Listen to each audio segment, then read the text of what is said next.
Oke. Baik, assalamualaikum warahmatullahi wabarakatuh. Waalaikumsalam warahmatullahi wabarakatuh. Terima kasih atas kesempatannya, Bapak Ibu. Kali ini kami akan menjelaskan mengenai analisa dari studi kasus di kelompok kami. Jadi singkatnya, di studi kasus kelompok kami ini, SD Pelita Jaya ini sedang melaksanakan pembuatan RKT, ya, rencana kerja tahunan, dan semua program yang sudah diajukan kepada ketua yayasan itu sudah diterima kecuali dua, yaitu yang pertama pelatihan literasi dan yang kedua pemeliharaan taman sekolah. Nah, alasan yang belum diterima oleh ketua yayasan adalah terkait minimnya anggaran yang masih tersisa. Nah, anggaran yang masih tersisa hanya Rp7.500.000. Nah, kemudian kami menganalisa dari kasus yang ada ini, kami mencoba untuk tetap fokus kepada skala prioritas yang ada di kasus ini, mengingat di dalam rapor pendidikan mereka ini literasinya sangat dibutuhkan karena sangat rendah.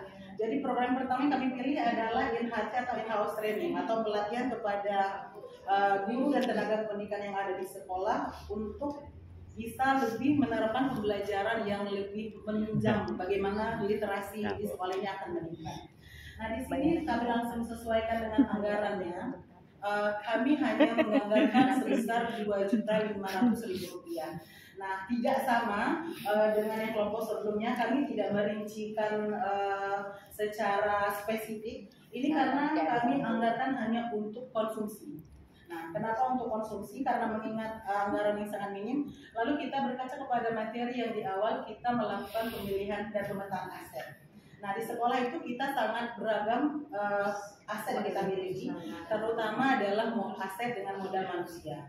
Nah, tentunya di sekolah, apalagi sekolah kelas swasta, di dalam kasus ini saya yakin dan percaya ada banyak guru yang sangat berkompetensi yang bisa menjadi narasumber atau berbagi praktik baik metode pembelajaran, bagaimana metode pembelajaran itu bisa meningkatkan literasi siswa.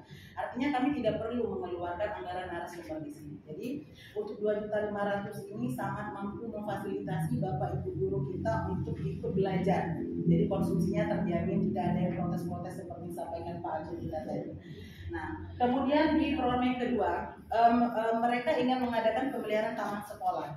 Nah, jadi di kasus ini tadi, kepala sekolahnya mengajukan kepada ketua yayasan satu program itu 5 juta. Artinya kalau mau disesuaikan dengan kebutuhan yang diajukan kepala sekolah, minus Rp2.500.000. Nah, kami menyiasati semuanya tetap tercover, tetap jalan. Jadi kami buat satu program, yaitu program Taman Hijau atau Green School program. Nah, di sini kami juga anggarkan sebesar Rp2.500.000.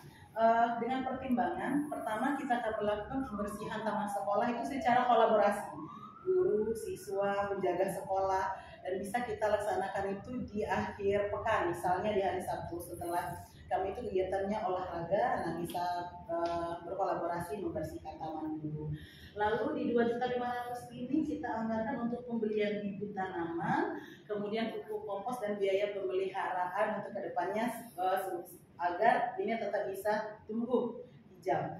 Kemudian yang ketiga, kami tambahkan school corner. Nah, ini kami mengkombinasi yang kebutuhan pemeliharaan taman ini dengan literasi. Nah, school corner ini karena di kasus ini menyatakan bahwa sekolah ini cukup gersang. Nah, jadi kita pilih lahan yang masih kosong itu, kita buat school corner itu kita bangun sebentuknya naikkan apa ya, kalau misalnya tiang taso ya, kalau kayak kita biasa pakai bahasanya, kita naikkan, kemudian kita tanami tanaman rambat-rambat itu. Jadi selain bisa memberikan rasa nyaman, kemudian juga bisa menyejukkan lingkungan sekolah. Di bawah itu nanti kita bisa bikin tempat duduk-duduk siswa. Nah, di sana mungkin ada kelas yang mau belajar di luar. Nah, literasi ini bukan hanya membaca, kita perlu paham itu kan. Nah, jadi misalnya ada kelas yang mau belajar tentang sains, bentuk-bentuk daun, kelas 4 misalnya. Nah, mereka bisa menggunakan school corner ini. Artinya literasinya ini bisa jalan, kemudian sebagai sumber belajar, kemudian pemeliharaan sekolah yang sejuk, yang nyaman, yang gersang itu tadi bisa kita atasi dengan ada sekolah ini. Dan dengan biaya juga yang seminim mungkin Rp2.500.000.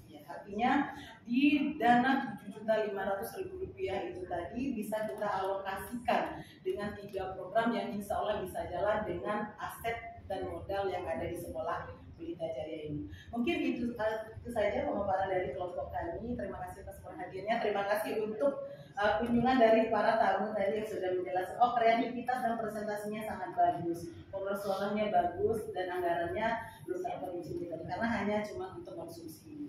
Terima kasih. Wassalamualaikum warahmatullahi wabarakatuh.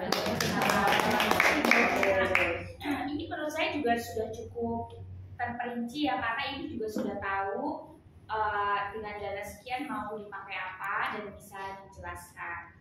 Ilmu kudunya juga sudah didapatkan. Oke, kita